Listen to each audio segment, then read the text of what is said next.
Today we will be conducting a cow eyeball dissection. Cows and humans are both mammals, and so there are a lot of similarities between the two eyeballs.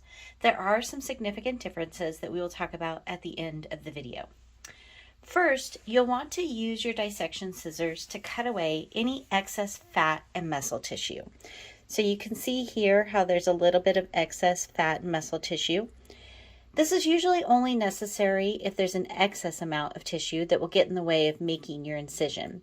If your specimen is from a lab supply company like this one, you might be able to skip this step. So we'll go ahead and just trim off these pieces on the edges here to make the dissection go a little bit smoother. There we go. That should do it. All right.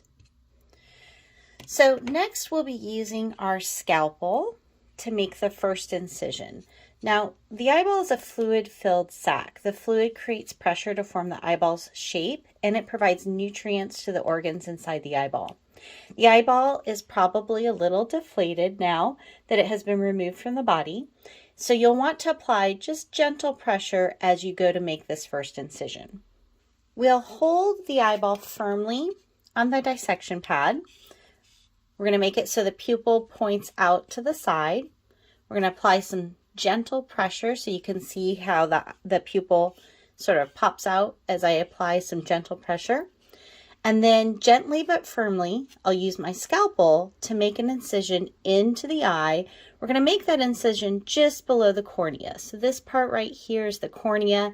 We want to come around the cornea, so we're going to make that first incision using the sharp part of our scalpel. Now there is fluid in there, so we want to be prepared for the fact that we might see some fluid seep out or squirt out. So you'll notice it's pretty tough to get that scalpel in to make that first incision. Once we make the first incision, it goes pretty easily, but you know, this is a good thing if we think about it. The eye is meant to protect this outer part, all this muscle and fat tissue. It's meant to protect all of the stuff inside. So it makes sense that it would be a lot of work to try and make this first incision. Sometimes what I like to do, if it's being particularly difficult, is I make an incision with my needle point. You can see the fluid starting to seep out there. That's going to release some of the pressure. Go on one more time. There we go. Now we should be able to make a little bit of a deeper incision with our scalpel. I can kind of feel it going through now. All right. There we go.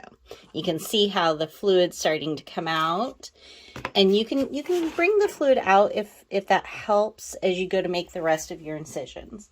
So now that we've made our initial incision, we're going to use our dissection scissors to cut the eye open. We want to cut around the edge of the cornea, separating the eye into two halves. So we'll come in here like this, and we're just going to go all the way around.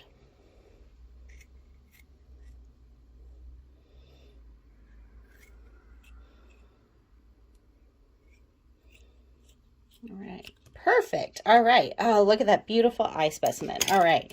So now we've cut it into two halves. We have what we're going to call the top half here, which contains the cornea, the pupil, and the iris. And then we have the bottom half here, which contains the lens, the retina, and the optic nerve. So we're going to take a look at each of these separately.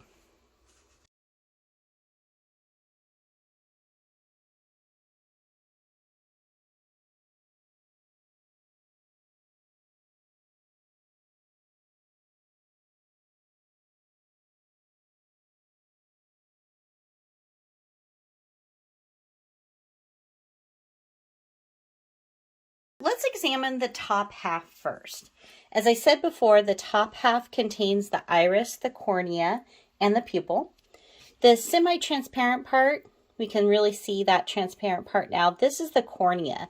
And if you want, you can take your scalpel or your tweezers and just kind of crunch it down, and you'll see just how thick it is. It's designed to protect the inner part of the eye, so it has a really important job to do, which is why it's so thick.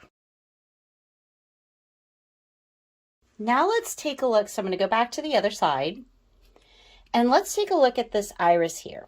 So you can take your tweezers and very gently slip your tweezers underneath. You can see how the iris is sort of attached. The iris is attached to the inside of the cornea here. And so very gently I can take my tweezers here and insert it in between the cornea and the iris. And you can see how I now have it nice and inserted in. And then just gently tug. And we can actually pull the iris away from the cornea. So now you can really see the cornea. You can see how thick it is, how it's designed to really protect the eye. It is transparent and it's slightly curved, which means that it will start to bend the light as light comes in, but its primary job is to protect the eye. Over here we have the iris. So in the cow's eye, the iris is this dark feature here. In humans, this would be the part of the eye that is colored. So if you have blue eyes, for example, the iris would be blue. This is also a muscle. And so just like any muscle, it can contract and expand. It's a circular muscle. So when it contracts, these feathery parts around here, they close like the lens of a camera. And that makes the center opening smaller and it reduces the amount of light entering into the eye. When it expands like that, the iris opens up, making the center wider. That center part there where the light enters is known as the pupil. So the pupil isn't actually an organ. It's just the center where the light is allowed to enter as the iris contracts and expands.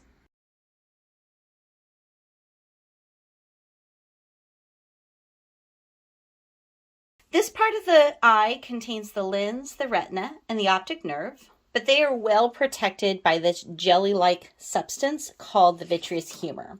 So we're going to start by removing the vitreous humor so you can see that jelly-like substance there. And it should come out in one clump. Sometimes it liquefies, but it usually comes out in one jelly clump. The lens is found inside that vitreous humor, so we're just going to separate the vitreous humor from the lens. We have a nice lens specimen here. There we go. So you can see the vitreous humor here. It's that jelly-like stuff. This is full of nutrients that helps to provide nutrients to the parts of the cell, the parts of the eyeball, in particular the lens. It really helps to keep the lens healthy. And then here we have the lens. This is a really nice example of the lens. So the lens is responsible for bending light. You'll notice that it has a curved shape to it.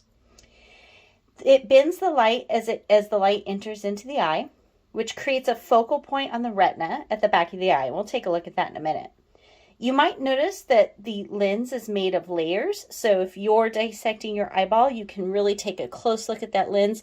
If you want, you can cut through it. You'll notice that it has this really nice curved shape. You might also notice that it's a little bit squishy. Now at this point, because it's an older specimen, it's not going to have as much squish to it, but it is a little bit squishy. So when the eyeball is intact, this lens is connected to the eye with these small bands of muscles called ciliary muscles. The muscles can pull the lens longer or make it shorter, which changes how the light bends. This is an important feature of the eye that allows us to see objects both far away and close up. The light passes through the lens. It's focused onto the back of the eye where the retina is found. So now let's take a look at the retina. Now, without the pressure of all of this liquid in the eyeball, the retina actually starts to look like, you can see it here, it looks like this white stringy kind of thing. That's the retina there. Okay, so normally with the pressure of the fluid, it would be laying flat up against the back of the eyeball. And I'm just going to fold this out so we can get a better look. So you can see how parts of the retina are still kind of against the back, but really this is the retina here. And this would have been sitting flat against the back. The retina contains the rod and cone cells that interpret light as color and shadow. This information, once it's sent to the brain, can be interpreted as visual information.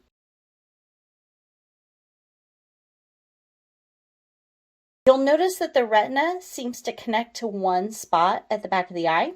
This marks the beginning of the optic nerve, the nerve that will send visual information to the brain.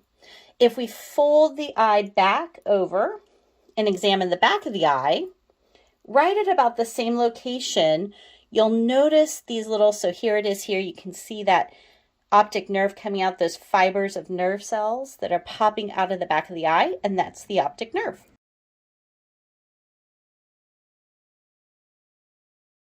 So although cow eyes, like the one that we looked at today, are very similar to human eyes, there are a few significant differences that we should mention. Aside from the larger size, first, did you notice that the pupil was more oval shaped and not round like ours? So let's take a look at the pupil again.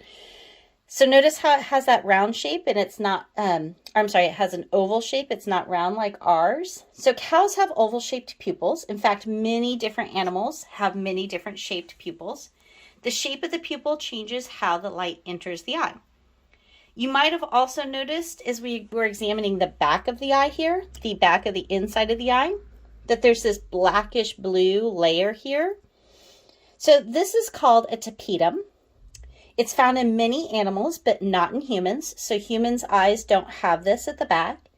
These work like light reflectors. They optimize light in low light settings, like at nighttime. And this feature is what allows certain animals to see better at night. So those are the basic parts of the eye. It's a fascinating system that can change light into information in just a fraction of a second.